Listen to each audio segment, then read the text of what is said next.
And now, The Money Show with Stephen Grootes on 702. Let's walk the talk. The Money Show with Stephen Grootes is brought to you by ABSA CIB. Discover the latest trends shaping digital assets across Africa. Download the ABSA Africa Digital Assets Insights 2025. Good evening. Welcome to the program. 10 minutes after 6. I'm Stephen Grootes.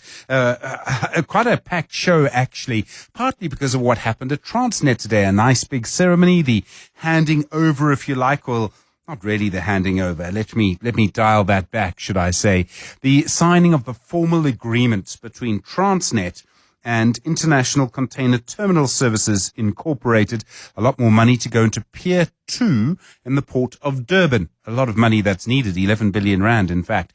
So very interesting to see how that changes. We'll speak to Andrew Pike, the head of Ports, Transport and Logistics at Bowmans, and Professor Havenga about that in just a moment. News yesterday, as the Money Show sort of going to air, finishing really, confirmation about the meetings and the shareholders' decisions at Anglo-Teck. They've sealed that $50 billion merger. We'll speak to David McKay from Miningmx, the editor there, about that in a moment. There's always this, wherever you look at that merger, you'll hear the phrase merger of equals. It's an interesting phrase, but the real story, I think, is going to be about copper, and they're going to really have very much control, not quite control, but something close to it, of global supplies. Timon Smith, the features writer, film and series reviewer, we'll speak to him. He's at Business Day and Sunday Times. Netflix made a $72 billion bid for Warner Brothers Discovery. Paramount suddenly had a counter offer of $108 billion. At play is the content you watch, and how valuable is that content really is the question. But also, if you think that DSTV is probably at this stage going to have to remove some of the Warner Brothers channels, how that's going to play out, I think that's going to be a very interesting conversation. And don't forget as well tonight, of course, we'll speak to John Hunt, the person who helped to form Hunt Lascaris and then has been working at other agencies, leading other agencies, and created some of the most memorable adverts that you can remember. Really looking forward to that conversation tonight on The Money Show. Good to hear from you. 011 883 0702 021 446 0567 and voice notes tonight on 072 702 1702. The Money Show With Stephen Grootes, live on 92.7 and 106 FM. Streaming on the Prime Media Plus app. and DSTV channel 856. Well, the final ceremony today, it's a 25-year partnership agreement between Transnet and International Container Terminal Services Incorporated. It'll see Pier 2 at Durban Harbour being run by ICTSI. Pier 2 is the busiest part of our busiest harbour. It needs a huge amount of investment to improve the number of containers it can load and unload, and particularly the speed at which it does that. Andrew Pike is the head of Ports, Transport and Logistics at Bowmans. Andrew, good evening. Thanks for your time. How do these agreements work? What does ICTSI have to do, and what do they get in return? Hi, good evening, Stephen, and thank you for your invitation. So it's not a traditional concession. It's rather the sale of the business of Pier 2. So what Transnet have done is they have formed a special purpose vehicle, which will be called Durban Gateway Terminal. So that will be the new name of the terminal, in fact. And what they have done is Transnet Port Terminals, who were the operators, the whole business has been sold to the SPV. And what will now happen sort of immediately afterwards, and the agreements have all been signed, is that ICTSI will acquire 50% minus one share in the SPV, and but they will have a majority on the board, and they will basically be given operational control of the whole of Pier 2. So they will be running it completely as they feel fit, but obviously reporting to Transnet and through the Transnet hierarchy, up to the DOT. But it's a hugely significant development because, first of all, it's the first of its kind in the port sector in South Africa, and it also, assuming it works, it also creates a fantastic blueprint for other PSP projects. And Michelle Phillips at Transnet, in her speech this morning, mentioned one or two of those other projects that are pending or in the wings. Are there commitments that ICTSI is being held to? It's promised a certain level of investment. If it doesn't live up to that, does that sort of render it all null and void? Is there a way to kind of make sure that investment happens? Well, the purchase price or the bid price, as you'll know, it was a competitive bid, is the rand equivalent of $600 million. So that will be paid on the closing date, which will be a few weeks from now. Thereafter, they will invest in the port, but they will be given in due course some key performance indicators and targets to meet. But overall, the game plan is to increase productivity from about the current level of 2 million TEUs, which is 20-foot container units per annum, to about 2.8. So that's the game plan. And then obviously they will aim to shorten vessel stays alongside quite significantly. That will have a knock-on effect of vessels not sitting outside for so long. And apart from anything else, it ought to bring down the freight rates quite considerably if ships are not sitting around and having us pay for them to sit around. And obviously, the more they invest, the more cargo gets loaded and unloaded there, and the more money they make from that cargo. Yeah, exactly. But of course, one of the, I won't say showstoppers, but one of the bottlenecks, and I'm sure that Professor Havenga will tell you some more about it. But like any port or terminal, unless you've got cargo going through it, it's not going to make money. So you've got to make sure that the cargo gets to and from the hinterland and through the port. And that, of course, requires the rail services to up their game. You'll also be familiar with the recent RFPs and slot allocations to 11 operators. So hopefully the whole system will start working a lot better together. But there are some dependencies, and moving cargo back and forth is one of them. Andrew Pike, thank you so much. The head of ports, transport and logistics at Bowmans. Well, Professor Jan Havenga is a professor of logistics at the University of Stellenbosch and director of the GAIN Group. Jan, good evening. Good to talk to you again. We know a lot of work needs to be done at the terminal. What do you expect to change there? What do you think is actually now going to happen to the machinery of that terminal itself? Yeah, I think it's been mentioned very well now. If we can increase the volumes, if we can decrease the waiting times, it will just make the logistics costs in South Africa so much cheaper and so much better. This for me confirms also what the minister is saying, and that is that she focuses on improving logistics, not necessarily about Transnet. And this is in many respects the right move to make. I mean, in South Africa, roughly our domestic cost of transport is equal to the maritime cost of transport. So you move everything in South Africa that needs to go to ports and come from the ports back into our system is just as expensive as the maritime leg towards the foreign port. And most of that, or a large chunk of that, is because of delays in the port, ships that wait, etc., etc. So this is a good move in a big way. I'm very heartened to hear about this, and it comes in the same year as has been mentioned about the slot sales of getting private train operating companies on our railway line. A lot of good things that is happening in the last 3 years since our rail policy has been approved. So I'm very positive about this. So there's going to be a lot of money being invested. How long do you think it all takes before we start to see some improvements? I mean, I presume not day one, but sometimes when the private sector is motivated, you can see a change on day two.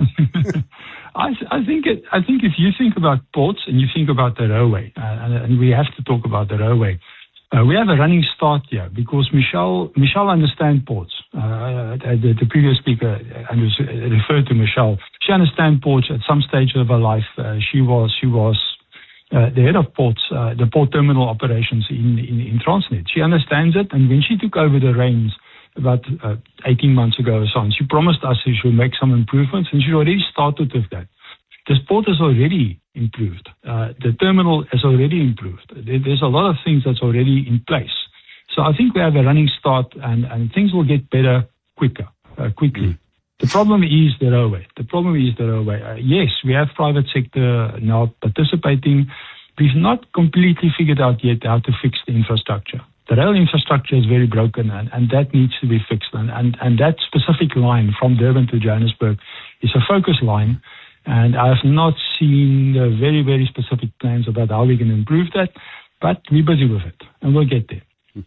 You heard Andrew Pike earlier talking about how different this deal was to what tends to happen in South Africa before. How different is this deal to the way other ports are run around the world? It is. I think private sector owned terminals is the normal norm around the world. So in South Africa, the fact that it's all belong to the same company. In South Africa, this whole mess that we had, I shouldn't call it a mess, but I mean, where port authorities, port terminals, where railway line infrastructure and rail operations and pipeline, everything was thrown into the same company. And if you go back since we created Transnet, you can even throw in South African Airways was part of this. Transnet at some stage was the biggest road freight operator in South Africa. If you go back to 1990, we needed this unbundling. We really desperately need this unbundling. I've always said the problem that we have with Transnet, it's a cheaper problem to solve than Eskom, but much more complex. There's a huge amount of complexities around that. So moving the terminal out is really an important step. But we do have other privately owned terminals in South Africa, obviously. I mean, the Richards Bay Coal Terminal is the biggest example. There are some others as well. Some of the fuel terminals are also privately owned. So we do have a blueprint for that. It does exist. And this should go well. The only thing that we need to remember is the minister is still setting up a regulator.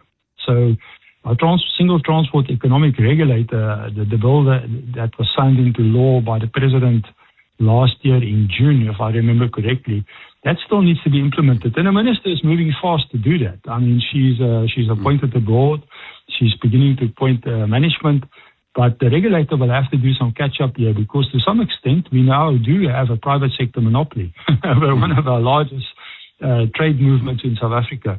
So that might be for some people a bit of a worry, and I can understand why. But I'm sure that catch-up will happen and we will get the regulation in place that is important for this. Professor, thank you so much. Professor Jan Havenga is a professor of logistics at the University of Stellenbosch and director of the GAIN Group. 22 minutes after 6. 7:02. Stephen is on The Money Show. 6 to 8 p.m. Full steam ahead, it seems, for the Anglo-Teck merger. Shareholders of both Anglo-American and the Canadian firm Teck voting overwhelmingly for them to become one operation. It'll be headquartered in Canada, primary listing in London. The two firms keep repeating it will be a merger of equals. David McKay is the editor at Miningmx. David, good evening. Thanks for your time. Obviously, the management of both of these companies want this merger to happen. Shareholders clearly agree with them. It's obviously unstoppable now. Not quite. It still has to pass some regulatory hurdles, specifically the Canadian government, in terms of the Canada Investment Act, still has to pick over this and decide. I think the acid test is whether there's a net benefit to Canada. I think that's what they'll be looking at. So that I think this China regulatory support has to come through as well based on antitrust issues. But I think, barring a hiccup, the deal's through, but it's not done till it's done. The two parties keep saying it's a merger of equals. If it's a merger of equals, is that of net benefit to Canada, or am I stretching the English language a bit? I think this is a deal.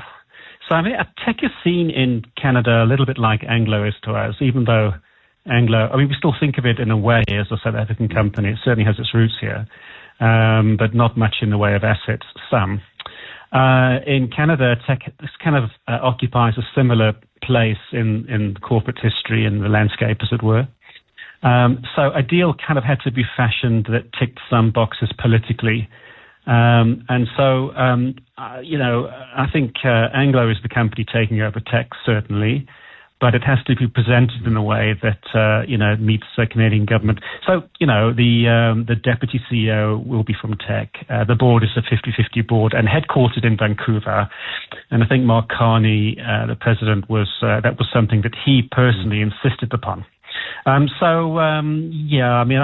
there ever a merger of equals? No, I think one company takes over the other. But Well, I mean, what I would say, Stephen, is, I mean, there is what's nice about this, not nice, but why this deal has kind of won a lot of approval is there's a strong industrial logic for it.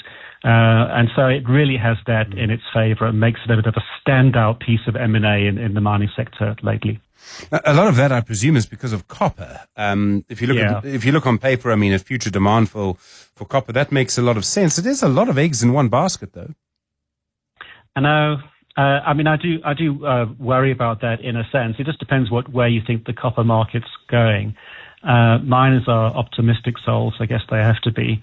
And so they always believe in an ever-ascending price of their chosen commodity. In the case of this merger, it's 70% exposed to copper. So the notion of there being really a diversified company is rapidly becoming, unfashionable. Is copper forever heading north? Crikey. It's a bit of a bet, but it's what investors want. Yeah, no, it would seem so. You make such an interesting comment, and I think we all kind of know about it, the history of Anglo and South Africa. In some ways, mining created the modern industrial South Africa we sort of know today, had huge social impacts, brought people together. All of this very contested, and it's a very difficult history. There are quite a few social groups who sort of see Anglo kind of now as leaving South Africa. Their argument is that Anglo became rich here, has essentially taken South African assets, grown rich, and is now really leaving and is not paying the full cost of that. How do you assess that? I mean, you made the point that most of its assets haven't been in South Africa for some time. Yeah, I mean, I think it is divesting from South Africa. You can't get away from that. But value, well, to whom? I think from an investor point of view, investors have gotten good value out of this. So the demerger of Valterra was a success, and the demerger of the coal assets also into Thungela has also been a big success as well. I think the pressure comes from the communities who are left behind. I don't have the facts and figures to hand, unfortunately, but Anglo has said it's still committed to, let's call it kind of legacy investment, and it will still be invested in Kumba Iron Ore, which has quite a major footprint up in the Northern Cape. So, I mean, it's a questionable one there. Is Anglo divesting from South Africa? Sure, but I think it really works for them to make sure that the social investment continues at least for a time. David McKay, thank you so much. Editor at Miningmx. The Money Show. The Markets. Chris Stewart's a portfolio manager at 91. Chris, good evening. Mr. Price, I'm sure quite proud of their acquisition of a nice new shiny retail chain in Central and Eastern Europe. But man, oh man, investors don't agree. I was told Chris Stewart was with us. I don't know, Chris, if you've muted yourself, which I imagine would be a mistake on your side. If that were to happen, unlikely. Chris Stewart was on mute. Congratulations, Chris. Good to hear you. Yes. Okay. Thank you very much. Thank you. Mr. Price, I'm making the point that I'm sure they were quite proud of their acquisition, thought it made a lot of sense, but investors disagree. Yeah, the market responding very negatively to the proposed acquisition today. Okay, let's admit that Mr. Price is ex-dividend today. So of the 13% share price move, maybe 1.5% can be ascribed to the ex-dividend. But the fact is double-digit declines in the share price, and the market really saying they don't like the look of this transaction. Mr. Price historically has been quite successful in acquisitions domestically, and indeed incorporating those acquisitions domestically, and achieving the benefits that they have promised. However, the international expansion track record has been considerably more jaded, and this is a large transaction. I mean, this is a big deal. Paying up to, I guess, close to 20% of their market capitalization is the ticket size for this transaction. The balance sheet goes from being in a position of net cash to being in a position of a reasonable amount of net debt, which I don't think the market likes. And the business they're acquiring while operating, I guess, in a value segment that offers plenty of runway for growth, or at least they indicate that it offers plenty of runway for growth, is a small player in that market, has been owned by private equity for a number of years, and has shown very little growth into what is supposedly this growth market. So, although some of the, the business model appears quite similar to Mr. Price, there's a lot of exposure to the German economy in particular. And this is a business that, looks like an expensive acquisition. It increases balance sheet risk significantly. And in a business that looks as though it has been performing fairly poorly for a significant number of years. Retail sales figures are up 2.9% year on year in October. We're heading into the busy Christmas season. Yeah, the retail sales number today, another incremental number, I guess another slight notch on the SA consumer belt, indicating that, perhaps the South African consumer is not as dead as everyone perhaps was discounting. Lower interest rates, slightly better jobs numbers, a slightly more optimistic consumer, and that's reflected again today in a reasonably robust retail sales number that builds on the back of last month's retail sales number, and some signs, if you speak to those in the market who have direct exposure to the consumer, I've engaged with all the banks quite recently, they are, cautiously optimistic that things are looking a little bit better. And very quickly, the Fed tonight, I think most people are expecting a cut, but the tone, the comments from Donald Trump quite recently, there's a lot to look for. Yeah, dovish cut or hawkish cut. I think, the 25 basis point cut is fairly secured. If that doesn't come through, then, we're going to see a fairly violent negative market reaction to it. But I think that's probably fairly secure. It's all about what does the Fed's forward-looking dot plot look like? Do they indicate more than one rate cut next year? Currently sort of only indicating 125 basis point cut next year. The market until recently looking for 3, still looking for 2. So I think there's a fairly significant chance that the outlook is disappointing relative to market expectations.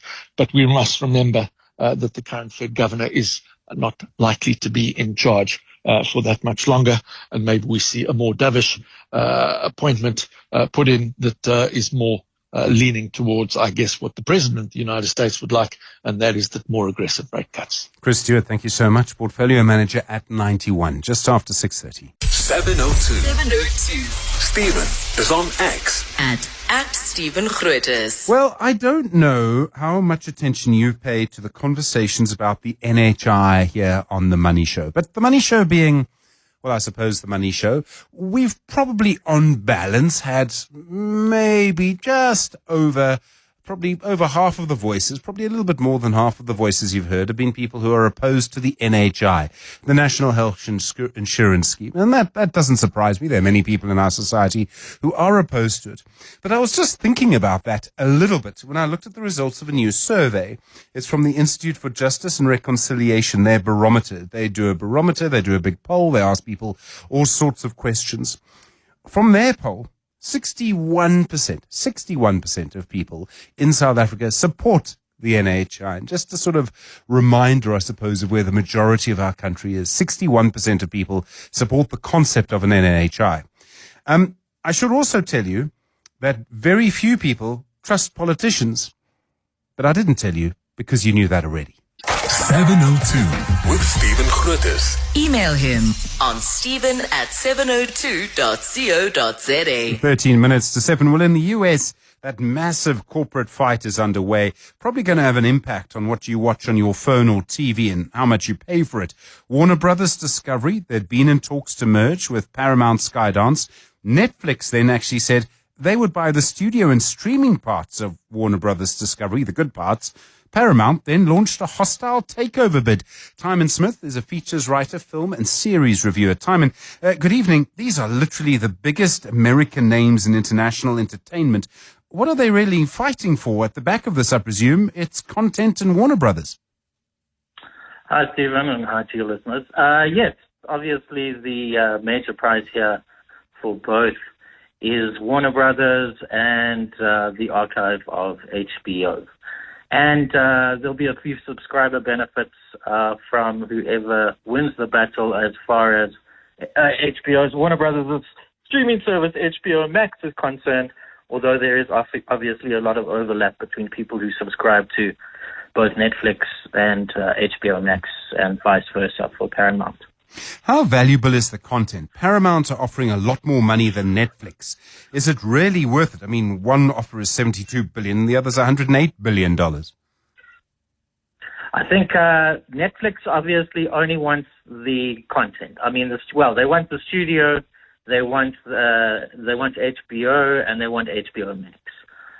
Paramount wants everything, including the television side of things. So they would also then gain control of CNN and Discovery products.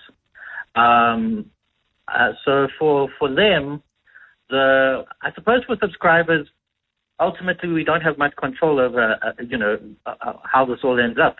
But for subscribers, I would imagine that the Netflix deal is better insofar as you'll get more access to better product at one place, and eventually, obviously, they will charge more, but subscriber fees are currently limited by rising cost of living fees all over the world, which also put a damper on how much streaming services can increase their fees if they still want customers.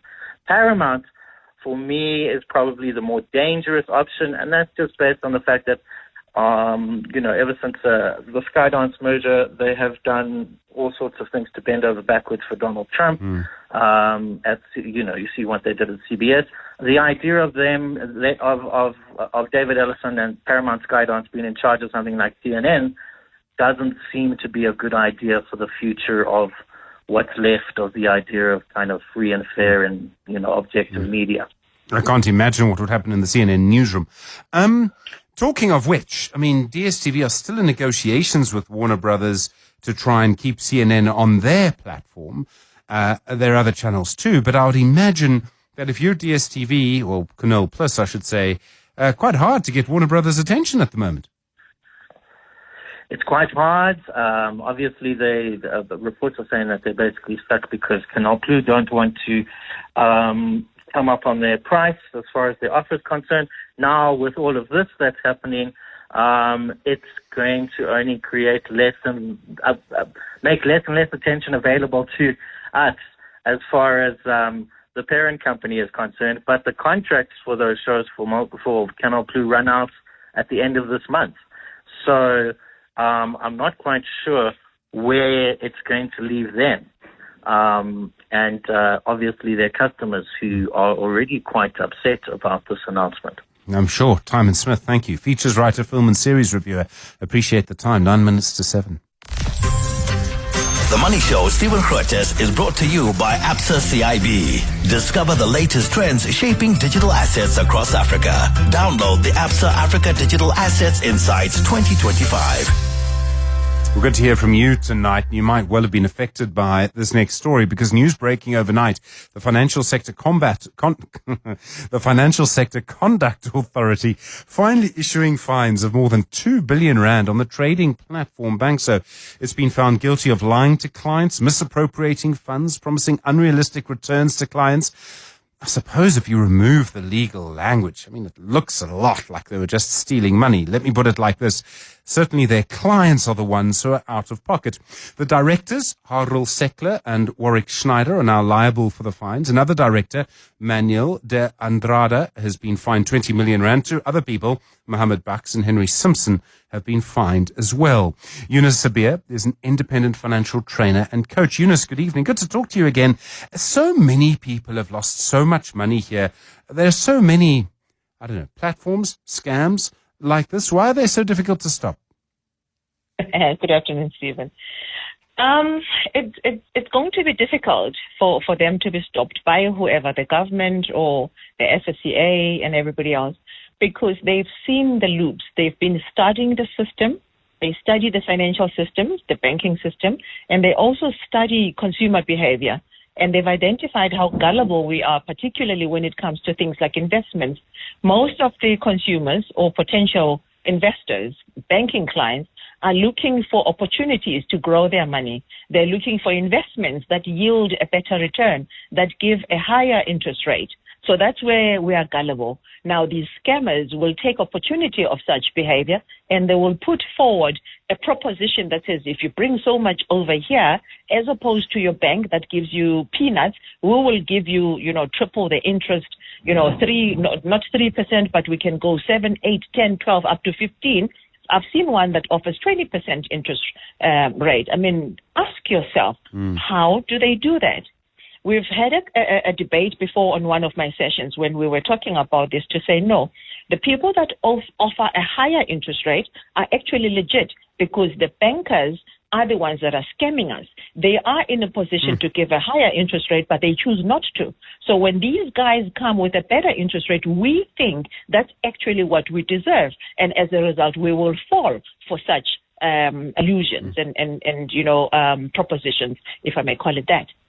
I imagine that social media is a big part of this. This is where the advertising comes in. This is how they get their message out.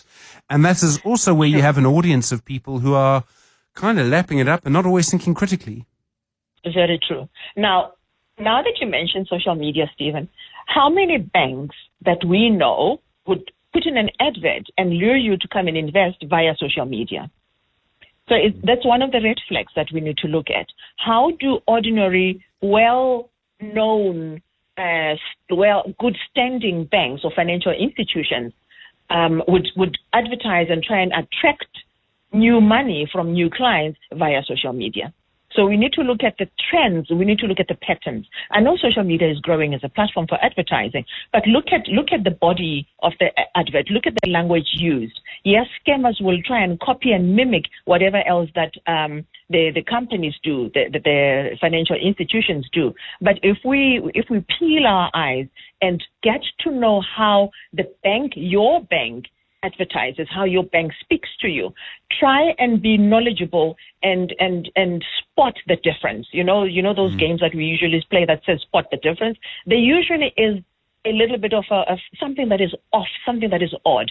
Even though it looks legit, then let's say they're good enough and it's looking almost proper, legit. The lesson here is hang up. Once you've spoken to them, they've sold to you whatever they are selling, and they've made these beautiful promises. It is okay. Do not take up the deal right away. Hang up, phone back. Rather call your bank or call somebody else to verify this offer that you've just gotten. Or maybe if you feel it sounds so good, maybe pay them a visit in person because you don't know them. You're dealing with them for the first time. If it is from someone that says, you bank with Bank X, and they claim they're also calling from your bank, call your bank back on the normal number and ask for their maybe investment department and speak to an investor or an investment specialist from your bank. And you will therefore find that 90% of the time that was incorrect because the banker will call you by name and they have a different way of verifying you. Another thing that we need to be very cautious on, Stephen, is just singing your name and singing your ID number to people that you've never spoken to. So when they start asking for your personal details, I normally say, what is this about? What are we talking about? No, it's a beautiful investment product. I said, what investment is it? Then they tell me what is it that they talk about. So to sign you up today, it's a special deal. The interest rate has gone up and everything. Like, thank you very much. Let me think about it. Let's talk tomorrow. When they start pushing, then I know that it's not right. Eunice, is there something about South Africa that makes us more vulnerable? And I can think of two things, perhaps.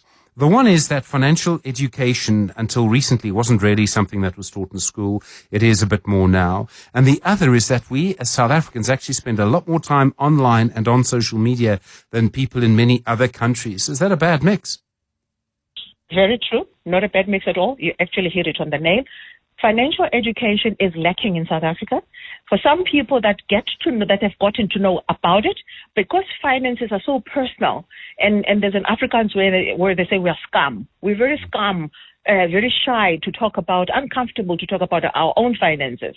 So when we have an opportunity, as I said, you said earlier on that I conduct financial education, financial sessions to groups or individuals and coaching. people are very, very, very bottled up when it comes to their finances. That's where we fall short, because when the information is available, we are not free and comfortable to go out and get it and also open up about our mistakes and financial shortcomings so that we can be coached to say it's best to do it this way. That's one.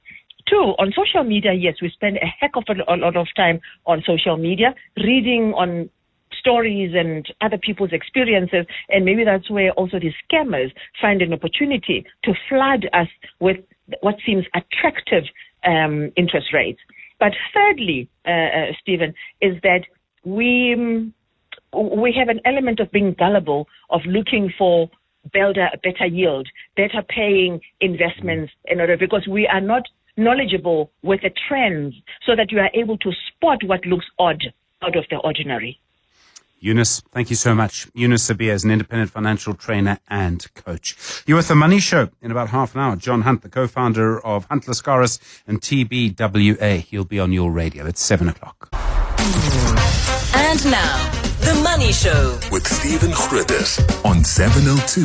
Let's walk the talk. The Money Show with Stephen Grootes is brought to you by ABSA CIB. Discover the latest trends shaping digital assets across Africa. Download the ABSA Africa Digital Assets Insights 2025. Well, lots to come. It's 8 minutes after 7. Don't forget John Hunt, the co-founder of TBWA and Hunt Lascaris. He's been in advertising since 1983. What did he do before advertising, I hear you ask? Will be my first question to him when he joins us. He'll be our shapeshifter this evening from 7:30. Also, lots to ask about Nando's. He played a big role in their advertising campaigns. And why has no one copied them? They generate so much word of mouth. They have over the years. Why does no one sort of do the same kind of thing? Are they too scared? Are they too chicken? I don't know. We'll ask. I think there's some interesting questions there. And also, if you look at how advertising has changed, you went from the kind of big budget, looks like a movie for 30 seconds, kind of huge amounts of money spent on the execution, to a kind of digital advertising which follows you around the web and is just irritating and pops up and gets in the way. Where's advertising going? Really looking forward to our shapeshifter tonight, John Hunt. Also, of course, we'll speak to Sipiwe Moyo in a moment about organizational behavior and talking about Business Unusual, and then your consumer ninja, Wendy Nola. Don't forget, she'll be with you in a little while as well. You know how to get in touch, 011 883 0702 021 446 0567, and voice notes tonight on 072 702 1702. The Money Show with Stephen Grootes, live on 92.7 and 106 FM. Streaming on the Prime Media Plus app and DSTV channel 856. Well, you'll know, of course, the ANC is holding its National General Council in Boksburg, their sort of midterm review, if you like, and there are quite a few questions to ask around it. But the Deputy President, Paul Mashatile, he gave an interview, I think it was to the Sunday Times, but I saw it in Business Day. Now, he said that one of the things the ANC needed to do was regulate the funding of internal leadership campaigns in the ANC. And this gets to the heart of one of the big problems in the party. Everyone who knows the ANC, who's followed it, if you've been sort of awake over the last 20 years, you'll know this, that people are able to go into the ANC, spend huge amounts of money, and basically win a campaign. For years, the ANC itself has complained that in leadership election years, the number of branches would suddenly explode because each branch would send a delegate, and it only costs you 12 Rand a member. You have 100 members, you have a new branch, 1,200 Rand, suddenly there you are. So, you know, all sorts of things that have been happening around this. And on paper, I mean, in principle, you would have to agree with the Deputy President. Of course, the party needs to regulate the funding of internal elections. But isn't it a bit like asking the sun to go the other way?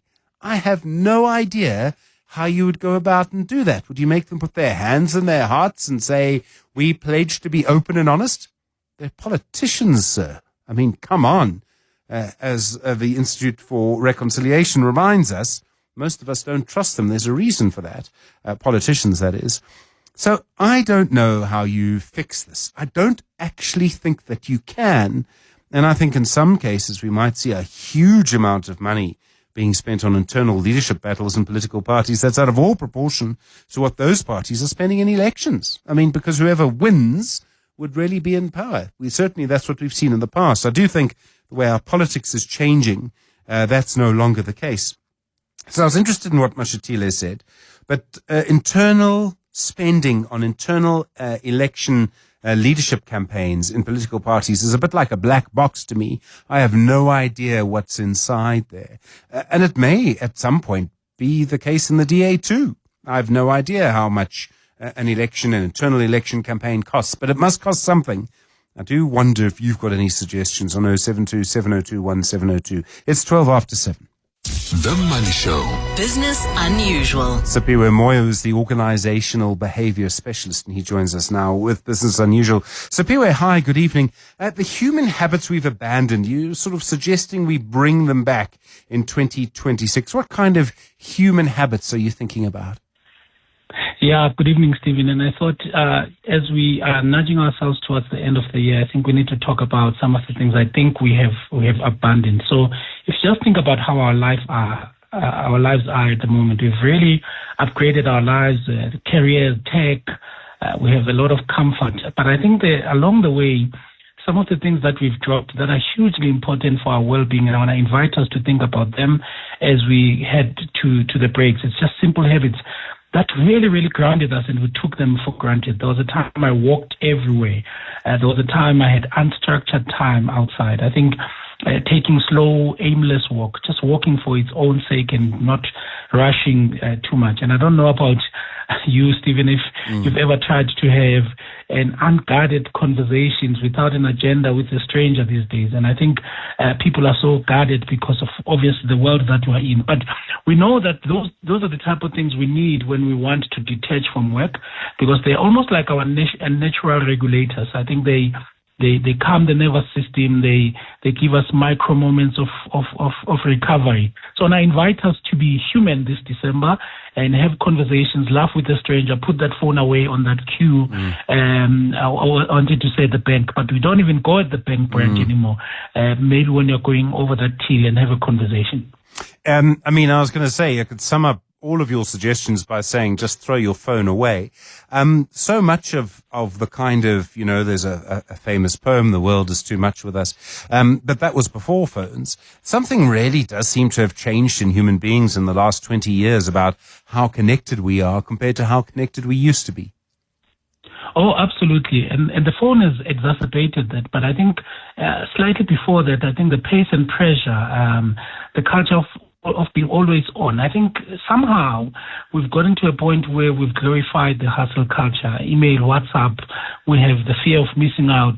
We've normalized this idea that you have to be always connected. And I think how people panic, for example, when I put my phone away, oh my goodness, you can't be contacted. But I think that excessive productivity culture is really bad. But what is even worse is that it is so ingrained in us now that if something doesn't look productive, you actually feel guilty without anybody else saying anything about you. So you're sitting outside, you're walking a little bit slowly, and you feel guilty. You feel like chatting to a neighbor is a waste of time. I mean, you see the guards up when you just greet a neighbor wherever we are. And this urbanization and digital life with more time indoors has unfortunately not served us well for natural things that we used to do naturally. And I think we might have to think about that as we head to the break. Do we sometimes forget the things that actually make us happy? And I'll give you a couple of examples of what I think actually do genuinely make us happy. I had the wonderful privilege over the weekend, Sunday afternoon, found myself with a group of old friends just sitting around a table talking. Yes, there was, a glass of something cold too, but just sort of sitting around talking, not doing anything else.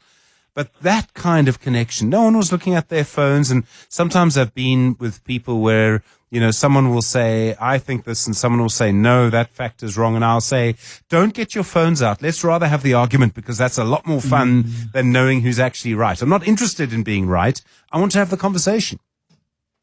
Oh, absolutely. I think we've forgotten that. And one of the things that we've forgotten, Stephen, is that human beings, generally speaking, we are so bad at knowing what will actually make us happy. So our minds lie to us about what are the things that will actually make us happy. So we think solitude, being alone all the time will make us happy. In fact, when you get that invitation to go and have some social connection with your friends, you dread it sometimes.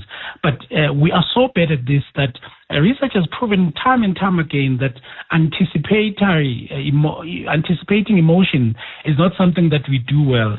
So most of the time we think that situation will be bad, but it turns out to be far better than the things that we thought we would do. So social connection, we will never go wrong because it co-regulates our emotions. But I think we've reached a point where we listen to our brain a little bit too much about what will make us happy. So we think being closed, we've reached a point where we believe, all of us are now introverted to have conversations with people, but taking care of relationships, unstructured conversations with friends, those types of things are the things that actually make us happy. And one of the reasons that is that most of our conversations are no longer at the relaxed pace that you had with your friends, for example, this past weekends. We're now used to modern conversations being transactional, networking, pitching, strategizing. And so these conversations that you've had over the weekend where you're not really trying to impress each other. Even that argument, even if you lose it, you don't care, right? You're not trying to get anything from your friend. There's no angle, there's no strategy behind what you're doing. You're having conversation for its sake and just being human. That sparring of conversations. Those are the things that we've forgotten, that those are actually the things that make us happy. And I want to provoke us and implore us to go back to those things.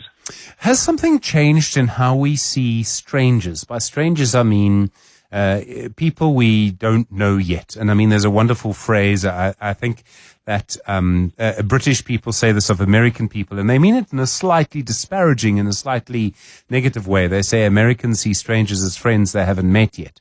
That's not what British people do. But I wonder sometimes in cities that stranger, if you're a stranger, you're a danger.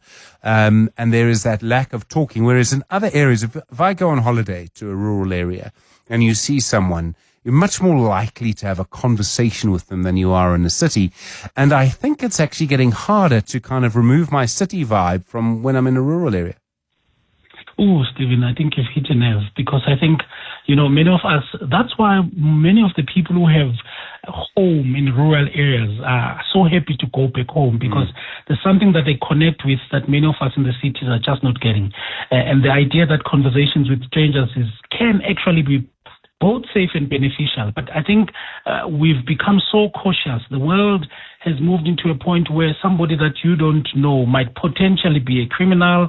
It's not safe. And therefore, we've actually created situations where we're contributing to our loneliness, that a potential conversation with someone, we no longer see it as an opportunity to get any new perspective. And I think we've become inward looking so much to a point that we're not benefiting from these things. And that sense of community is definitely dwindling because you are not opening ourselves up. So one of the things I've tried to do now, is to intentionally have a different posture. When I go to my favorite restaurant for coffee where I sometimes work, I put my headphones down a little bit and I have a posture where I want to say hi to somebody. And if you think about it, restaurants are generally a safe place, but because we have not trained ourselves to open our stance anymore, we have a closed stance. And I think it might just be beneficial for us to trust your gut again and open yourself up again, because there are certain pleasures that you can just get from a conversations that flow, almost like a random ping pong with somebody else is delightful, and the benefits are absolutely incredible. I've been watching, and I'm sure you have too, watching all of the conversations and the commentary around Australia's ban on social media for people under the age of 18. And I've yet to hear someone say this is a bad thing. So beware. Everyone seems to think it's a good thing. If it's a good thing for people who are 15, I can't help but think it's a good thing for someone who's 45. And that maybe in 10 years from now, we might actually see, people advising each other as they get older, stay off social media. Yeah, it's a brilliant thing for us too, Stephen. And I think many of us are not realizing how much we are losing out on not having these conversations with other people. In fact, we've somehow thought that the things that will bring us any joy are found in phones. And that's because of obviously these little doses of dopamine. But you can tell that after you've scrolled, nothing is fulfilling. So the kind of feeling you've had when you were with your friends over the weekends, I've had just about 2 weeks ago, assembled a group of friends as well, just conversations, and the amount of fulfillment after that is absolutely incredible. No one looked at the phone. In fact, one of our friends who like content, taking up their phones to capture, and everyone was like, no. And there's a quiet realization that we no longer have moments where we could just connect for its own sake. And it looks like many of us are realizing this now. All we need is that intentionality for you to put that phone down, for someone to take the initiative of scheduling the conversations and so on. And just, if you could just have the ability to open up your stance and let the universe surprise you to the upside, because those are the things that really bring us joy. Mr. Pier, thank you so much. Really enjoyed that conversation. Organizational behavior specialist. 22 minutes now after 7 the time. The Money Show. Consumer Ninja. Well, I don't know what it is, but there's something about the car industry at the moment that is keeping Wendy Nola, our consumer ninja, very, very interested. And I think it's partly the complexity of what you're actually buying, the value of it. But maybe it's also a comment, just perhaps, on the nature of the industry. Wendy, good evening. We're looking at warranties tonight. Now, normally, if you look at the warranty and the service and the maintenance plan, 3 years or 5 years should be 3 years or 5 years. You're suggesting, actually, that some cars have been registered on the NAMSA system a year before, which means instead of 3 years or 5 years, you're getting 2 years or 4 years. How does this happen? Hello, Stephen. Yes, it's normally just a year's discrepancy, and I've had quite a few of these cases. Not a deluge, but enough. So, and the person normally only finds out when they go to take the car for the first service, right? So you think that if you buy a new car, the date of the start date of the warranty, the service plan, the maintenance plan, which all carry a lot of value, right? A huge amount of value. You think it should be the day you drive the shiny new car off the showroom floor. But in these cases, when they go for the first service, the dealership will say, but you've missed a service. And it turns out the car was registered actually the year before. And they call it a pre-sale. That word could apply to other things, but one of the terms that's used to describe it is a pre-sale. And there are a number of reasons for this. So I was once told in a couple of cases that it was a sale that fell through at the last moment. So it was registered in the name of a would-be buyer. The warranty, etc., was activated, and then, it fell through. And they never disclosed it.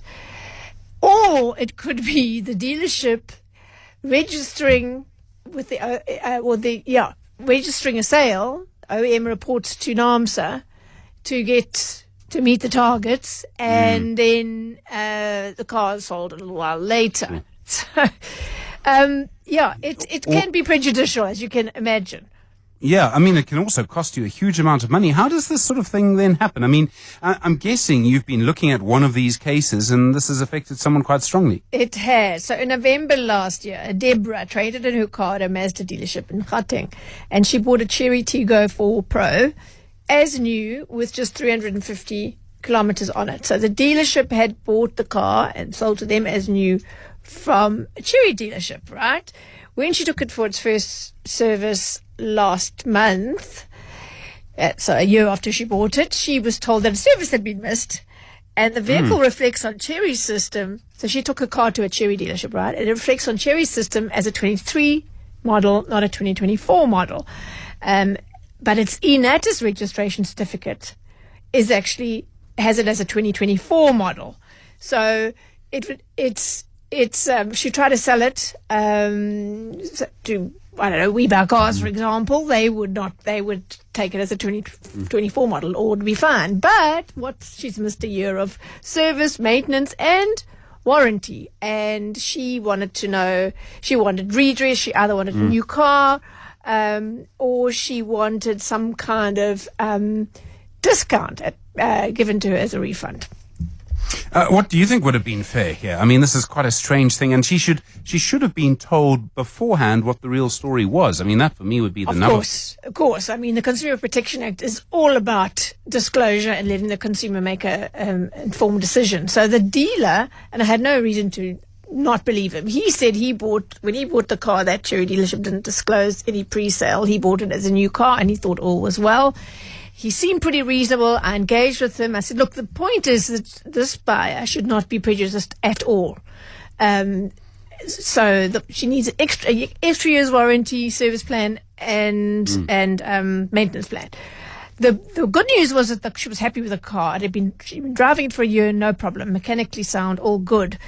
So I said, well, you haven't mentioned in their correspondence I saw, they hadn't mentioned anything about the warranty, so that needs to be fixed. That's a big one. You can't miss out on a year's warranty, and also the maintenance plan. So in the end, he was going to make a refund, in other words, give her something to compensate her, and make sure he's gone to Cherry, they've spoken to the OEM, and they're going to sort out between them that she will get those extra years on all those 3 covers.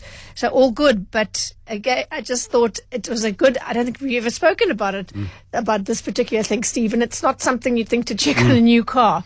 So definitely the question to ask, yeah. Isn't there a problem then that it's actually a 2023 model and not a 2024 one? I mean, that's still going to be a problem, isn't it? No, it's still a 2024 model. She's registered as the first owner, and the INATIS registration certificate, what we used to call a logbook in the old days, has it as a 2024 model. The only place that the 2023 appears is with Cherry itself. So, and there's been undertakings and whatever that she will never be prejudiced by that, and I'm now a witness to that, so I'll make sure it doesn't happen. But bottom line is, you need to ask, even in a new car, when is that when are the warranties and plans going to be activated? It must be today when I take delivery of the car, and just ask that question up front so that you don't get the nasty shock at your first service. I mean, once again, it's back to this. You've got to read the fine print, and you've got to, before you go in, I've always thought it's a good idea to take a list of questions that you've thought about. Yes. I'm talking about this because, I mean, even I wouldn't have thought that this could be a thing, something you needed to check until I got these cases. So to add that one to the list is query start date of warranty, service plan, and maintenance plan. Wendy Nola, our consumer ninja, thank you very much indeed. Really appreciate it. The Money Show. Shapeshifters. 23 minutes now to 8 the time. Well, there are very few people who can claim to have been working in one field for a very long time, and in that time have actually had an impact on popular culture, nudged it along in some way. One person who's been able to do that and has played quite a big role, I think, is John Hunt. First, he founded the advertising agency Hunt Lascaris. He wasn't on his own, of course. He ended up leading the global firm TBWA. He's now retiring as their worldwide creative chair. He's done all sorts of things along the way and created some of the images and messages that you will probably remember.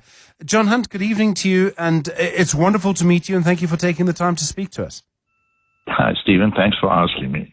I know you started your career in advertising back in 1983, but I promised the Money Show audience earlier that I wasn't going to start there. I was going to ask, what were you doing before that?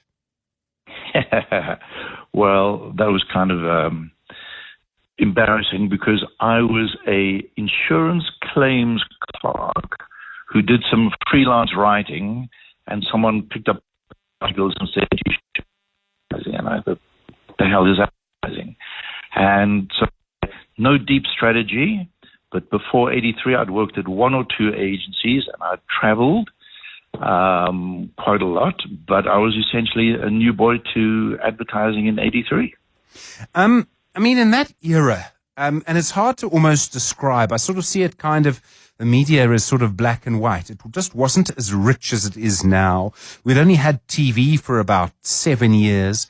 Suddenly you come on the scene with Hunt Lascaris. I think it's Reg Lascaris, isn't it? What was driving you to do that? What made you think you could suddenly, kind of almost out of nowhere, as you describe it, do that? So it sounds very obvious now, but back in the day, advertising was quite sort of a little bit old school tie, and it was who you knew. And we came up with the revolutionary idea of, let's see by the work it produces, which now obviously sounds very obvious.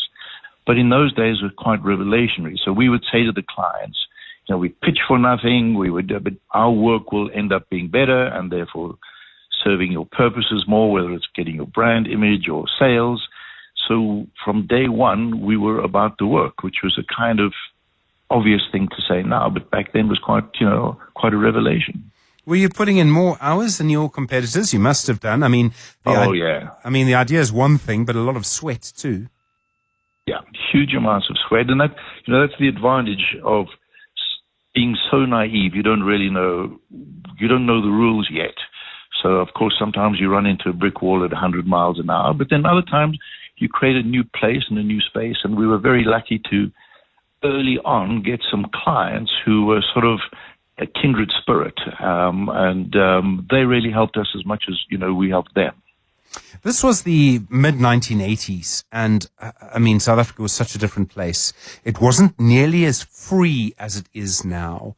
There were obviously a lot more barriers to creativity. Was it harder to push the envelope creatively then than it is now? Oh, absolutely. I mean, you have no idea what the SABC censorship laws were. We did one, I remember a Beaches commercial where we made the mistake of having two dancers in a diner touch each other, and the one was a darker color, so we had to edit that out. I mean, it was pretty nutty times, and apartheid, ruled the SABC, which ruled the airways. It was a pretty much a one-dimensional show. Did that kind of counterintuitively allow you to stand out a little bit more if you were prepared to do things other people wouldn't and just push that envelope, see how far you could go?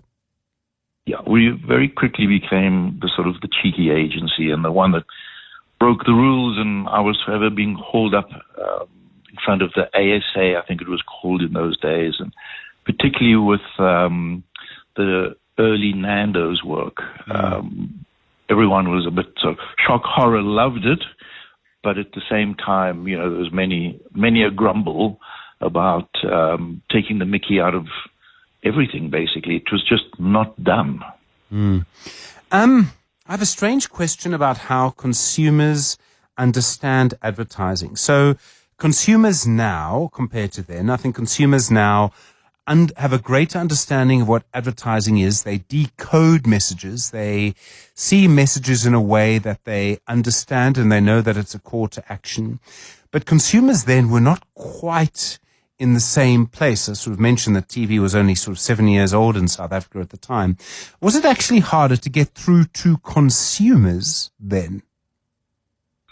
In a funny way, I think it was the opposite. I think it was easier because if you got 16 TV commercials on SABC TV1, there was an age where people found the test pattern very interesting. So they were locked on the few media, particularly television, but radio as well. So there was a sort of, in those days, fewer media, but much more concentrated. Now, there's such a fragmentation of media. It's quite difficult to sometimes know when to catch a particular age group. Don't watch TV, they're scrolling, et cetera, So it's more finicky from a media point of view just because there's so many options. 1990 comes along, and I'm sure like everybody, you kind of realized that a lot was going to change. And you ended up working for the ANC in their election campaign from 1993. A better life for all, I think, was their slogan then and now. How did that happen? I mean, who made the first approach? I mean, did Walter Sisulu or someone, knock on your door and say, "Excuse me, are you John Hunt?" Well, almost as mythological as that. A gentleman was sitting in our reception area a very old suit, almost like a 1960s suit, and a battered briefcase that really had seen some miles. And he asked to see me, and he was a representative of the ANC. And it was literally that simple. Someone walked into the building, and that's how we started the chat.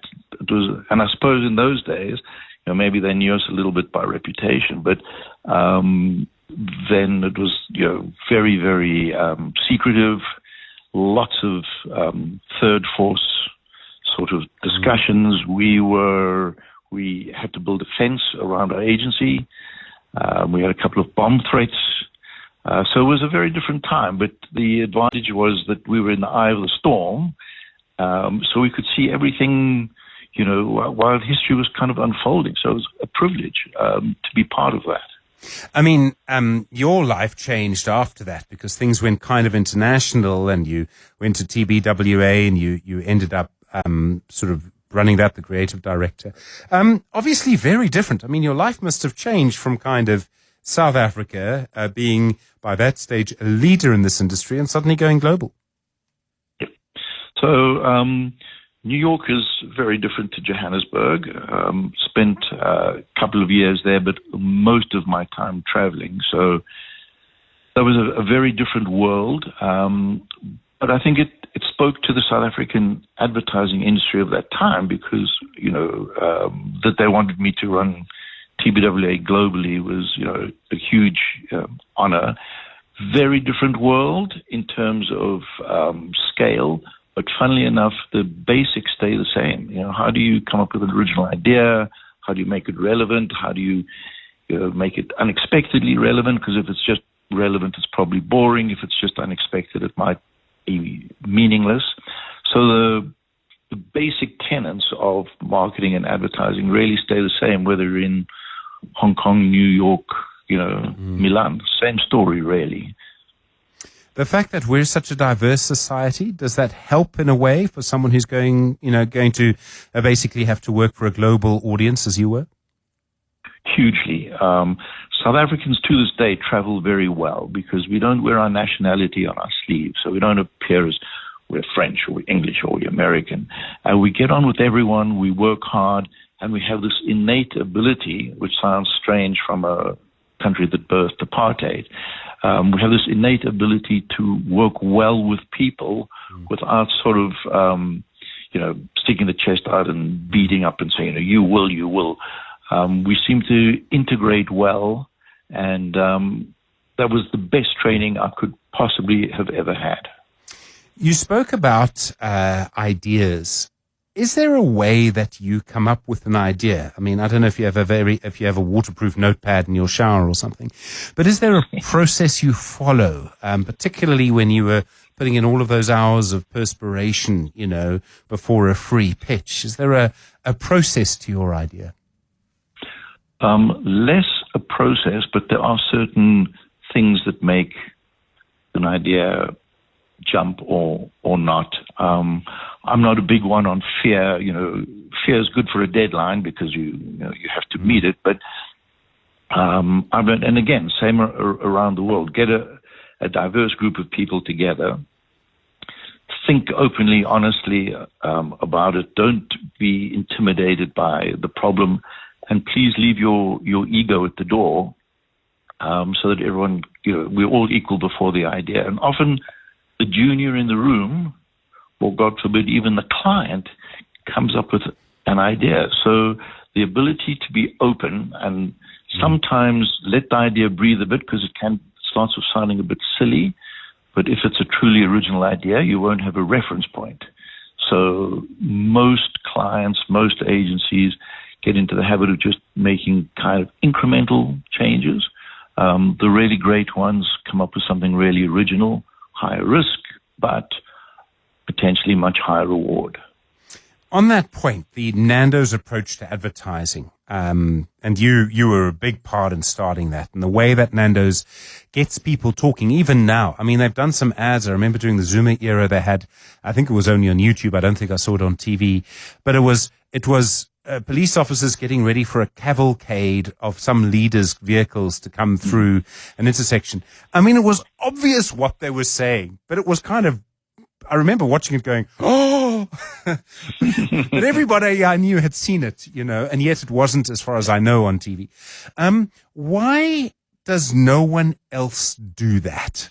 Because obviously the word of mouth, getting people talking, it's free. It transmits itself. In an era of WhatsApp groups, I'm sure that's even more the case. And yet no one else seems to take the same approach. Yeah, look, there are many, many reasons for that. So we worked with Nando's for, I think, about the first 10 years of their existence in South Africa. So we started when there were 3 stores. And now I'm happy to say I'm still very good friends with them, and we jibber-jabber a lot globally. But we went to them with the simple premise. You're tiny, you're being massively outspent, your chicken is hot, spicy. How about your marketing and your advertising matches that? And we called it the first irreverent brand in South Africa. Now, when you're very small, you almost have nothing to lose. And what was wonderful with that story was it worked immediately. So there wasn't a case of us just being, controversial for controversial. It played into sales. So, of course, more leads to more. But it's a difficult sell to a client who's more conservatively minded because there's a higher risk.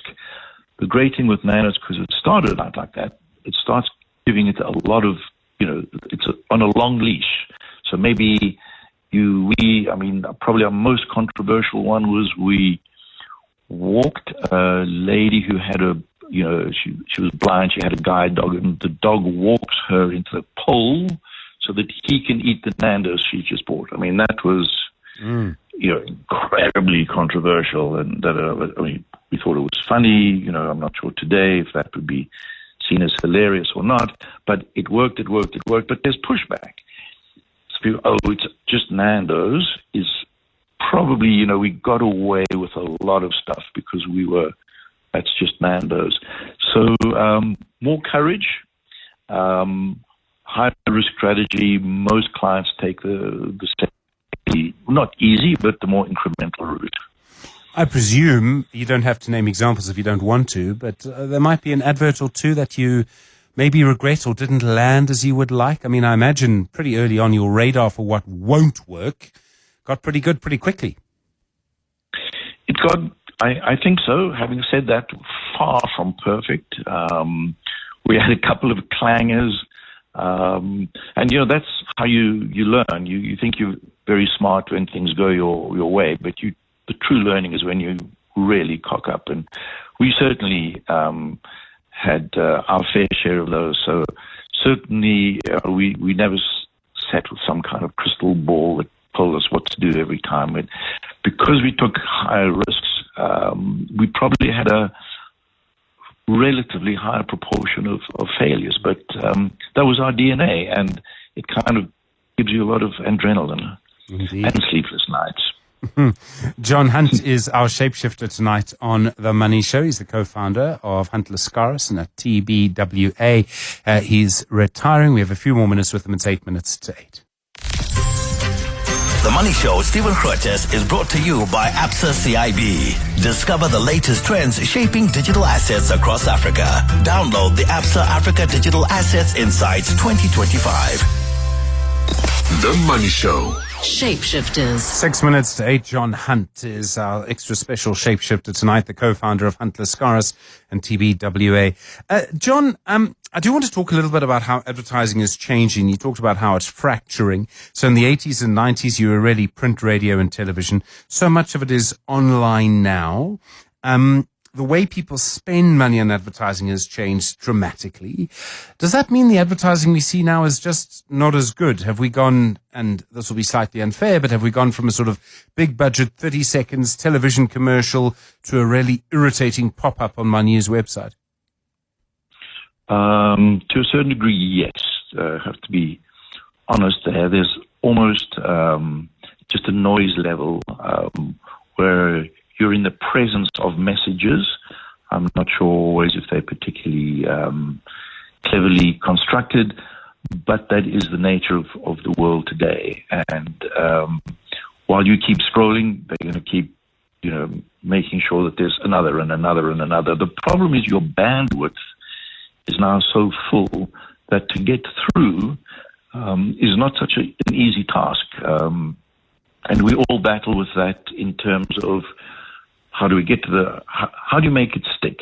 You certainly can get it everywhere, particularly if you have a decent budget, but how do you get it to stick? How do you make it meaningful? How do you have it locked in someone's memory, and how do they then actually act on that message? It's tough.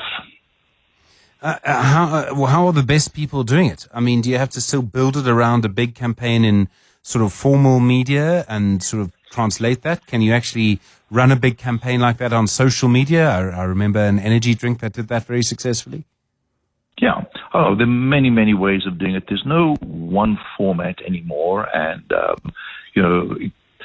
the digital world, it's so all-encompassing now. It almost changes, by the half hour.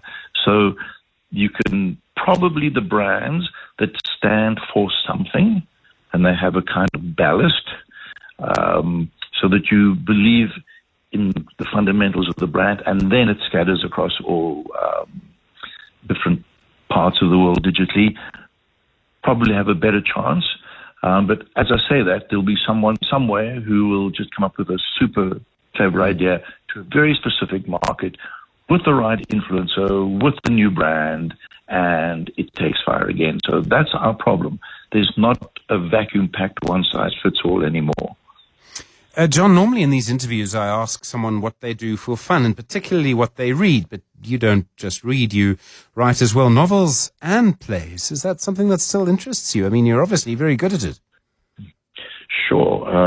That's the advertising, keeps you solvent, and then all the other stuff keeps you sane. Yes. So I'm busy on another book now, and in my next life, we've started a little publishing house. So my love for writing and reading is really what sustains me. It's my go-to, my happy place. So I've never ever stopped writing, and hopefully in the near future something will pop out. I mean, is there something particular about writing that you enjoy, a sort of interior life issue or something? I think it's my kind of meditation. I can get quite grumpy about it because it's not always the easiest thing, and it's solitary, but I find it therapeutic. So as weird as it sounds, while all these other things are going on, if I can have 2-3 hours at a table and just writing, I feel much better by the end of that process. And I've been like that all my life. So some people play golf, some people go for runs. I sit down with a stupid pen in my hand and scribble on a piece of paper. You'll miss the advertising though, won't you? Yes. I mean, it's been such a wonderful sort of roller coaster ride, and I've met so many wonderful people, and I've traveled the world, and it's been terrific.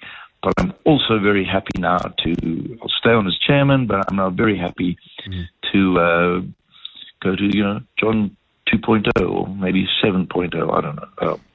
Ready for the next challenge. John, it's been wonderful talking to you. Enjoy a very well-earned retirement, and thank you so much. John Hunt is the co-founder of Hunt Lascaris and TBWA. The Money Show, Stephen Grootes, is brought to you by Absa CIB. Discover the latest trends shaping digital assets across Africa. Download the Absa Africa Digital Assets Insights 2025. Well, in the US, still a mixed picture, waiting, of course, the interest rate decision. The Dow Jones up 0.37, the Nasdaq down 0.28, the S&P 500 up 0.05. What is going to happen later tonight? Jerome Powell in a couple of hours will let us know. We'll have full analysis on that and more tomorrow. The Money Show back tomorrow. Good evening. It's 8 o'clock.